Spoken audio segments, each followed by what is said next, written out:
Today is Saturday, August 15th, 2026, and today is National Relaxation Day, which means if you've been waiting for official permission to do absolutely nothing for a little while, this is probably as close as you're going to get. So take a breath, lower your shoulders, and stop clenching your jaw. Apparently, some of us need instructions. And somehow, this date gave us a Scottish king whose reputation was rewritten centuries after his death, the reason we answer the telephone with hello, and one of the most famous trips ever taken down a yellow brick road. Welcome to Wait, That's Random, This Day in History. I'm C.L. Burns, voice actor, audiobook narrator, and your guide through the tiny historical details that somehow make humanity look even stranger. If I say the name Macbeth, you probably picture a murderer who listens to witches, steals a crown, and then falls apart while seeing things that are not there. That is Shakespeare's Macbeth. The actual man was named Macbeth had Mac Finloig, and he ruled the kingdom of Alba, which would eventually become Scotland from 1040 to 1057. He did kill King Duncan, but not while Duncan was asleep in a guest room. They met in a battle near Elgin, and Macbeth won.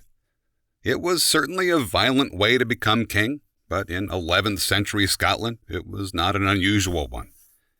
The part I never knew is that Macbeth remained king for 17 years. That is a long time for someone we tend to imagine as a frantic usurper barely holding on to the crown. The surviving records are thin, so I do not want to turn him into a misunderstood saint just because Shakespeare turned him into a villain. But his position was secure enough that in 1050 he left Scotland and traveled to Rome on pilgrimage. Think about that for a second. Travel across Europe was not quick, and it was definitely not comfortable. Macbeth apparently believed he could leave his kingdom for months and still have a kingdom when he returned. His real trouble came from Duncan's son Malcolm, who wanted the crown and had powerful English support. An invasion in 1054 weakened Macbeth, but it did not remove him. He held on for another 3 years. Then, on August 15, 1057, Macbeth and Malcolm met near Lampenon, in Aberdeenshire. Macbeth was defeated and killed. His stepson briefly succeeded him, but Malcolm eventually took the throne as King Malcolm III. The witches, the moving forest, and Lady Macbeth desperately scrubbing at an invisible stain came much later. Shakespeare wrote Macbeth around 1606, roughly 5.5 centuries after the real Macbeth died. His audience included King James I, a Scottish king who was fascinated by witchcraft and traced his ancestry through Banquo, the character Shakespeare presents as Macbeth's honorable rival. So Shakespeare adjusted a few things, and by a few things I mean nearly everything that most of us remember about the man. Until I looked into it, I thought the play at least followed the broad outline of Macbeth's reign. I had no idea how much of the version in my head had been created centuries later for an entirely different king. It is strange how one name can carry the weight of words written long after the person was gone. And that brings me to a much smaller word, one that most of us use without thinking about it. By 1877, the telephone existed, but telephone etiquette did not. People were still figuring out how these machines could fit into ordinary life. If a line connected two offices, did you need a bell to get the other person's attention? Once someone answered, what were they supposed to say? Alexander Graham Bell reportedly preferred ahoy. That was a perfectly respectable way to hail a ship. It was also a slightly alarming way to answer a call from your mother. Thomas Edison had another suggestion. On August 15, 1877, Edison wrote to Thomas B.A. David, who was helping establish a telephone system in Pittsburgh. Edison did not think a call bell would be necessary because, as he put it, hello can be heard 10 to 20 feet away. That was his argument. Not elegance, not tradition, volume. And I love that. One of the most familiar words in modern conversation caught on because Thomas Edison basically said, just yell this, they'll hear you. Edison did not invent the word hello. Versions of it had already been used to attract attention or express surprise. But he helped turn it into the standard telephone greeting. Within a few years, telephone directories were recommending it. Operators were answering with it. And the operators themselves were being called hello girls. Bells Ahoy never had much of a chance. Although I still enjoy imagining an alternate world where every wrong number call begins like two ships trying to find each other in heavy fog. Speaking of heavy weather, let's replace it with a Kansas cyclone. On August 15, 1939, The Wizard of Oz had its official Hollywood premiere at Grumman's Chinese Theater. For years, I took official Hollywood premiere to mean that it was the first time anyone saw the movie. It was not. Audiences in Wisconsin had already seen it. The film opened in Green Bay on August 10th, followed by showings in Appleton, Oshkosh, and Oconomowoc. But Hollywood had Grumman's Chinese Theater, a major publicity campaign, and presumably a much larger supply of flashbulbs. So August 15th became the official premiere. Getting the film onto that screen had been considerably harder than following the yellow brick road. Several directors worked on it. Richard Thorpe began filming. George Coker briefly stepped in. Victor Fleming directed most of the picture, and King Vidor finished the Kansas scenes, including Over the Rainbow, after Fleming left to take over Gone with the Wind. The cast changed too. Buddy Ebsen was originally the Tin Man, but the aluminum powder in his makeup made him seriously ill. He spent weeks recovering and was replaced by Jack Haley.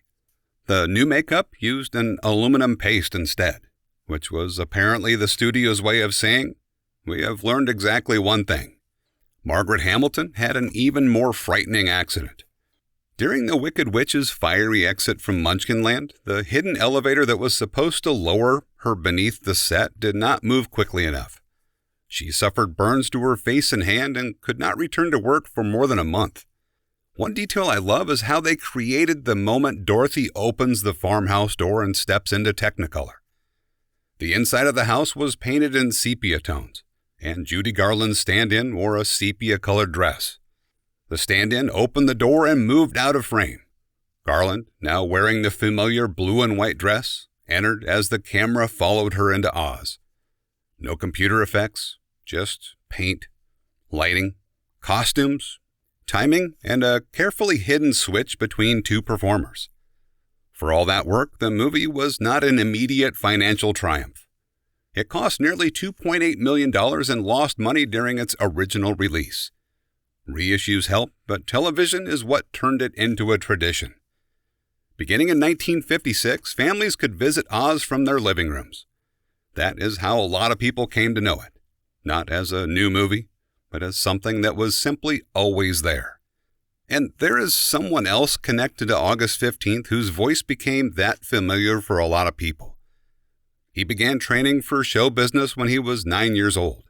He studied tap dancing, ballet, tumbling, judo, and comedy dancing, which sounds like an excellent preparation for either the theater or escaping from a very unusual bar fight. At 17, he became Britain's youngest professional music hall comedian. He later served in the Royal Air Force, entertaining troops in England and Germany. After that, he became a pop singer and worked with producer George Martin before Martin became famous for producing the Beatles. Then his career changed direction again.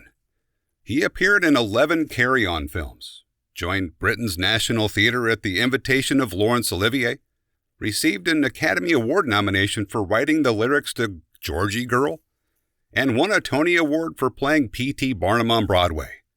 But for me, Jim Dale will always be the voice that led me into Hogwarts. Dale was born on August 15, 1935, and narrated the North American editions of all 7 Harry Potter audiobooks. What surprised me is that when he recorded Harry Potter and the Sorcerer's Stone in 1999, he had never narrated an audiobook before. You would never know it from listening to him. Whenever Dale created a new character voice, he recorded a sample on a small tape recorder and noted the page and line. If that character returned hundreds of pages or several books later, he could find the sample and recover the voice. Across the series, he created more than 200 distinct characters. And I'll admit, this one is personal for me. I love listening to Jim Dale narrate these books. He did not simply give everyone a different accent and move on. Dumbledore, Hagrid, Dobby, McGonagall, and Voldemort each seemed to arrive as a complete person, even though every one of them came from the same man standing behind a microphone.